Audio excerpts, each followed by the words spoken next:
कल्पना कीजिए कि किसी के पैर की हड्डी टूट गई है, तो अस्पताल जाते ही एक बहुत ही साफ और क्लियर प्रक्रिया सामने होती है।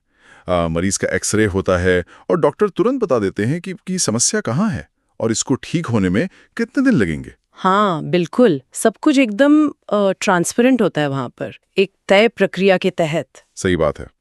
पर जैसे ही कोई आम इंसान कानूनी दुनिया की दहलीज पर कदम रखता है ना, तो ये एक्सरे मशीन अचानक से गायब हो जाती है।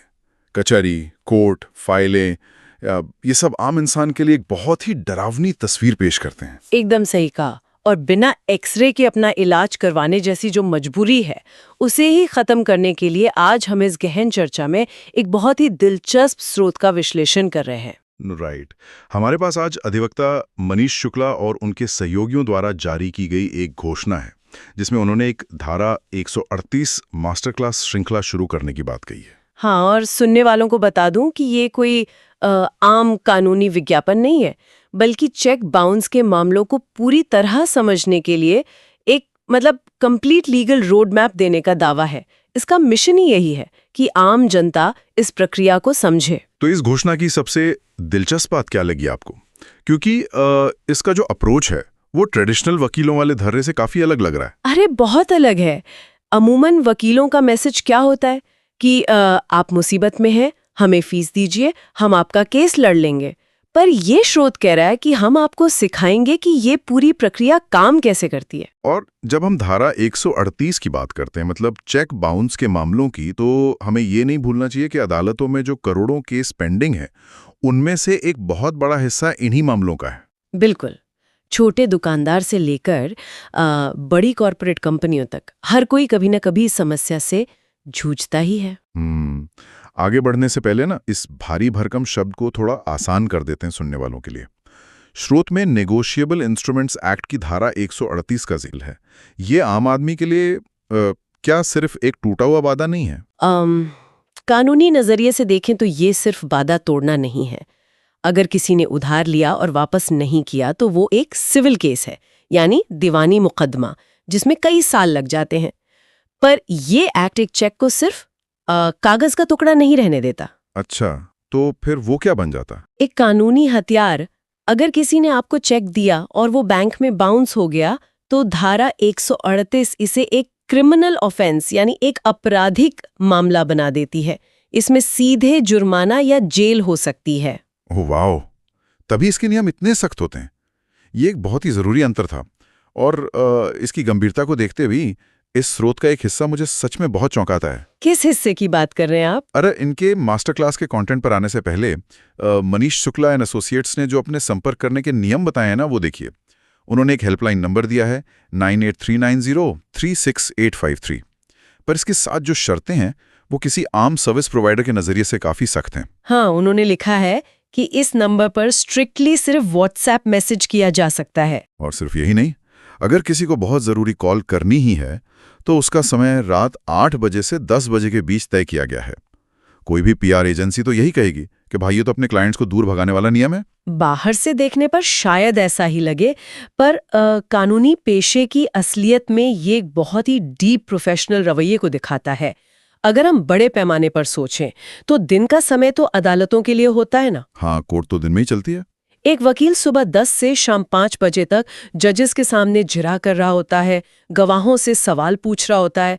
अगर उस वक्त उसका फोन बजता रहे तो वो अपने मेन काम पर ध्यान कैसे लगाएगा? सही बात है। ये तो बिल्कुल किसी सर्जन के काम करने जैसा लग रहा है मुझे। जैसे मान लीजिए कोई सर्जन ऑपरेशन थिएटर में है, उसके हाथ में औजार हैं, एकदम क्रिटिकल सर्जरी चल रही है, और ठीक उसी वक्त अगर कोई मरीज अपनी पुरानी ब्लड रिपोर्ट दिखाने के लिए उन्हें कॉल कर दे तो क्या होगा? बिल्कुल उस सर्जन को वो कॉल नहीं उठाना चाहिए, क्योंकि उस वक्त उस मरीज की जान बचाना ज्यादा जरूरी है जो ऑपरेशन टेबल पर है। वो सर्जन शाम को आराम से बैठकर ही रिपोर्ट्स देखेगा। एकदम सही पकड़ा आपने। ये रात 8 से 10 बजे वाला नियम बिल्कुल वैसा ही है। ये साबित करता है कि ये लोग सिर्फ थ्योरी पढ़ाने वाले शिक्षक नहीं है, बल्कि ग्राउंड पर लड़ने वाले असली वकील हैं। और इसी वजह से बाउंड्रीज तय करना इतना इंपॉर्टेंट हो जाता है। जब कोई इंसान रात 8 से 10 के बीच इन वकीलों से बात करेगा ना, तो उससे उनका 100% ध्यान मिलेगा।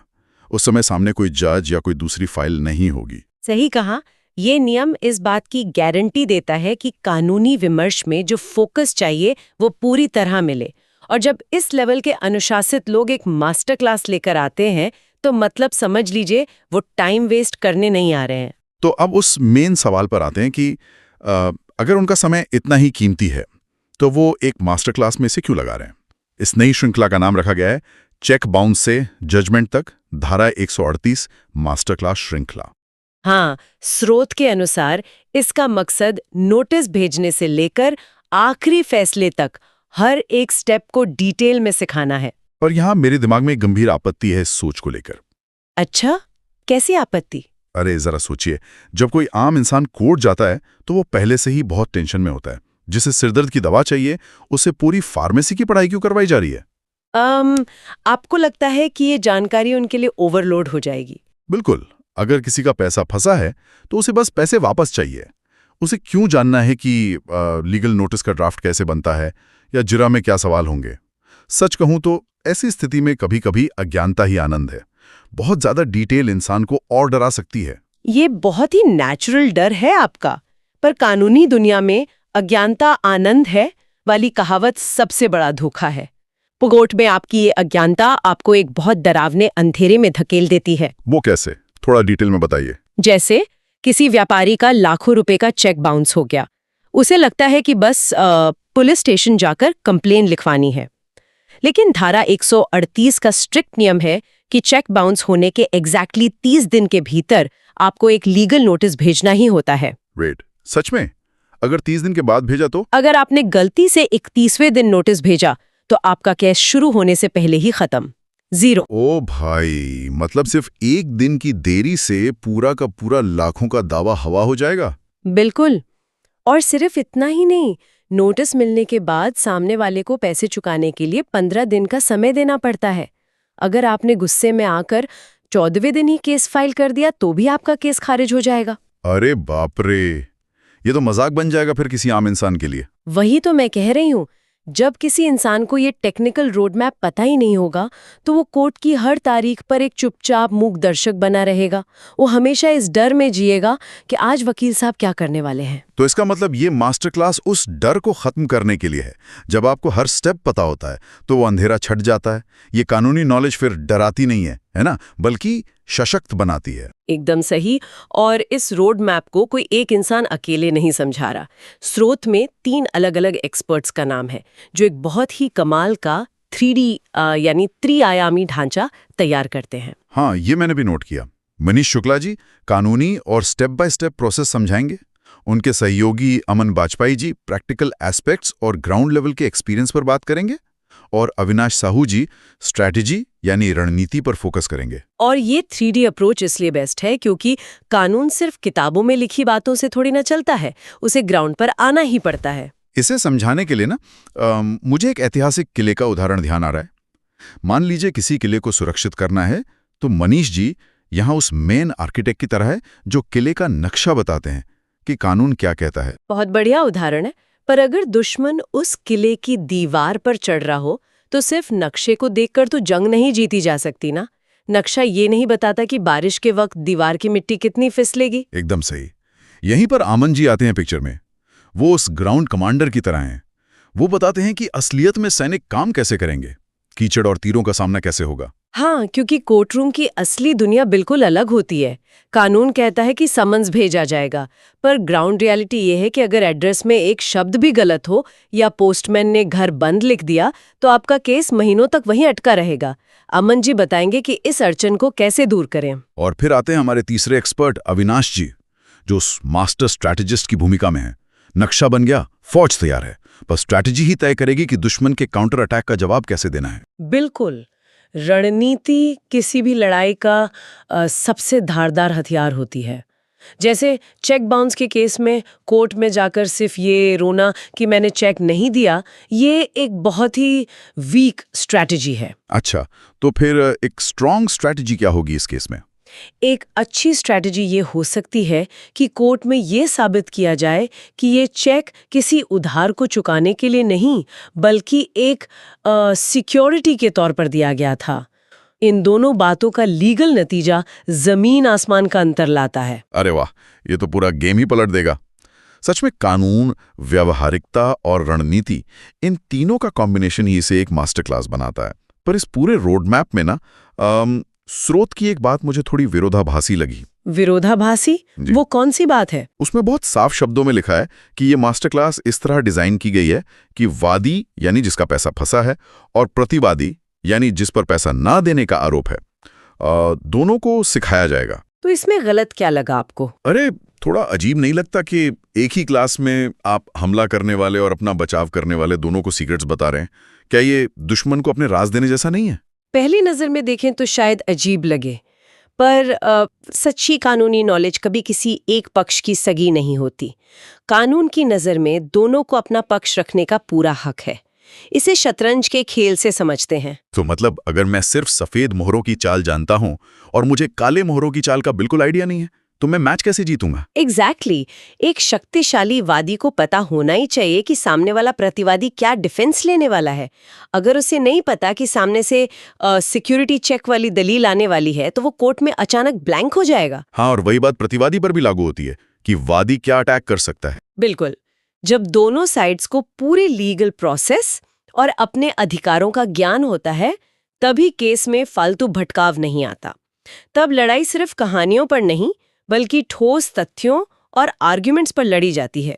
ये नजरिया वाकई बहुत बड़ा बदलाव लाने वाला है।